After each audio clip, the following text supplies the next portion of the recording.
ட்ரெடிஷ்னலான ஒரு ரெசிபி தான் பார்க்க போகிறாங்க. ஈவினிங் ஸ்நாக்ஸு உப்புட்டு போலின்னு சொல்லுவாங்க. இதுக்கு 300 கிராம் மைதா மாவு எடுத்து 1/4 ஸ்பூன் மஞ்சத்தூள், 1 ஸ்பூன் உப்பு போட்டு எண்ணெய் ஊற்றி நல்லா இப்படி தலக்கமாக பிணைஞ்சு ஒரு துணி போட்டு மூடி வச்சிடலாங்க.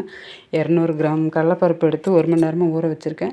இதை வேக வச்சு 2 விசில் விட்டு வேக வச்சு மிக்சியில் போட்டு அடிச்சுக்கலாம். இப்போ மண்டை வெல்லத்தையும் போட்டு ஒரு ஓட்டி எடுத்துக்கலாங்க. இது இப்போ எல்லாமே மிக்ஸ் பண்ணிக்கலாம். மிக்ஸ் பண்ணால் கொஞ்சம் இலக்கமாயிரும். 2 ஸ்பூன் நெய் ஊற்றி இதை ஒரு 2 வணக்கம்னா கொஞ்சம் கெட்டியாயிரும். இதை பாலாட்டை உருட்டி வச்சுட்டுங்க. இப்போ ஒரு இலையை எடுத்துகிட்டு வந்து இதில் எண்ணெய் ஊற்றி பரத்தி விட்டுக்கலாம். இப்போ இந்த உருட்டி வச்ச பூரணத்தையும் போட்டு நல்லா கவர் பண்ணி பால் செஞ்சு இப்போ மறுபடியும் தட்டி சப்பாத்தி மாதிரி தட்டி எடுத்து போட்டு வச்சுக்கலாங்க. இப்போ ஈவினிங் ஸ்நாக்ஸ் மாதிரி ஒப்புட்டு ரெடி ஆயிடுச்சு. இது தீபாவளி பண்டிகைக்கெல்லாம் ஸ்பெஷலுங்க. இது பாரம்பரிய ஒரு உணவு தான். இந்த வீடியோ பார்த்து நீங்களும் ட்ரை பண்ணி பாருங்கள். பிடிச்சிருந்தால் லைக் பண்ணுங்கள், கமெண்ட் பண்ணுங்கள், சப்ஸ்கிரைப் பண்ணிக்கங்க.